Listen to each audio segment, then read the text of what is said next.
بسم اللہ الرحمن الرحیم۔ حضرت حمنہ بنت جحش رضی اللہ تعالی عنہا یہ رسول اللہ صلی اللہ علیہ وسلم کی سالی تھیں۔ امہات المؤمنین میں سے حضرت زینب بنت جحش کی ہمشیرہ تھی۔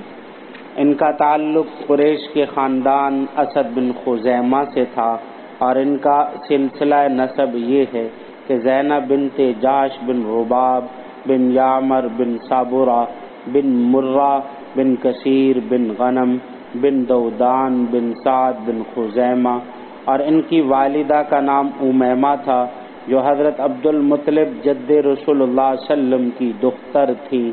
اس اعتبار سے حضرت حمنہ بنت جحش کا آپ صلی اللہ علیہ وسلم کے ساتھ دو طریقے سے تعلق ہے، رشتہ داری ہے۔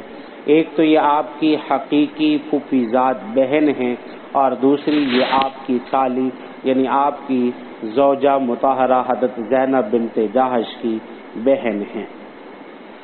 یہ ابتدا میں اسلام لے آئیں اور مدینہ کی طرف ہجرت کرنے کا ان کو شرف حاصل ہوا، اور جب آپ صلی اللہ علیہ وسلم سے مہاجرین اور انصار کی عورتوں نے بیعت لی تو حضرت حمنہ بنت جحش رضی اللہ تعالی عنہا بھی اس بیعت میں شامل تھی۔ اور جب اسلام کے غزوات ہوئے اور غزوہ احد میں حضرت زینب یہ سب سے حضرت حمنہ بنت جحش یہ سب سے زیادہ نمایاں انہوں نے شرکت کی، اور غزوہ احد میں حضرت حمنہ پانی پلاتی رہیں، زخمیوں کا علاج کرتی رہیں، اور اسی طرح دوسرے کام کاج بھی یہ کرتی رہیں، اور ان کے ساتھ دوسری صحابیات بھی شامل تھی۔ حضرت زینب بنت جحش رضی اللہ تعالی عنہ کی یہ ہمشیرہ، ان کا نکاح سب سے پہلے مصعب بن عمیر رضی اللہ تعالی عنہ سے ہوا۔